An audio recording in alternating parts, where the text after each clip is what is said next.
the Roughnecks. You can find them at 10-1 at FanDuel for their odds to win the championship. Their win total is 6 at Caesars, which is tied for second with the Renegades. They are 4-point favorites at home, again, against the Wildcats.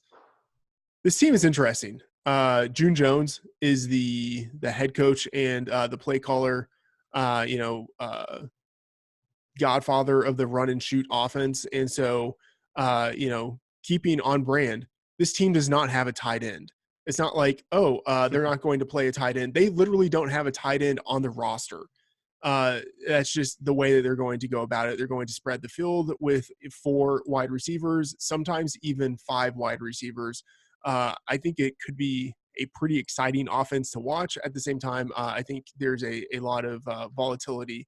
This could be a disaster, but I'm going to say I'm optimistic at first, at least. Sean, how are you approaching this offense? Yeah, I think you're exactly right. I think they're going to be very volatile. They could be either really good or really bad, and we don't really know quite yet. And, I would just want to point out that's sort of the inconsistency you see in the futures market. They're at 9-1 now on FanDuel, and LA is 6-1, but Houston's -5.5 against them at home. So that doesn't really line up, in my opinion. And I think, if anything, you'd want to take a high, very volatile team like Houston. You'd want them in a market like to win the championship at 9-1. You're just betting on upside anyway. So who cares if they're the last place team? They have potential to be the top team. So you might as well, if you're going to take them 9-1 to win it all.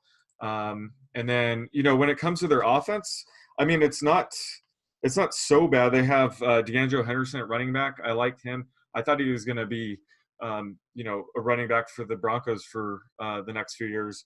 So I like him. They have Sammy Coates, really good at wide receiver. He's only 26.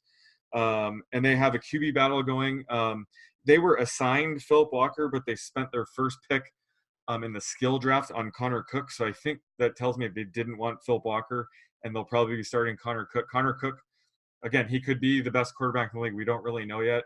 I do like his potential, but just they're such a volatile team right now. I just kind of assign them as middle of the pack right now. So they're my 4th ranked team in my power ratings, just because I can't really decide if they're going to be good or bad. But like you said, they're going to be the run and shoot offense, 4 to 5 wide receivers on the field all times, no tight ends. So they'll be a high scoring team. I think whatever games they're in early on, I'll be leaning the over if the market allows it.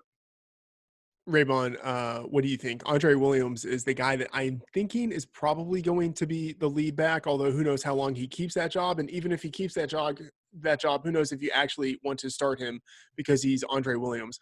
But he's someone who could be in play. And then, as Sean mentioned, Sammy Coates, really interesting. I think has the potential to be the number 1 receiver in the league just based on his talent and then also the offense that he's in. What are your thoughts with Houston? Yeah, it is a team that I'm having a little trouble kind of projecting out some of the workloads. Like Andre Williams, I mean, I think I'm going with Henderson as the top bat for them. I think Sammy Coates, he projects out as my number 1 receiver right now, but unfortunately he's 9,300, so super high priced. Is Sammy Coates. I do think that he's a great tournament play, ton of upside.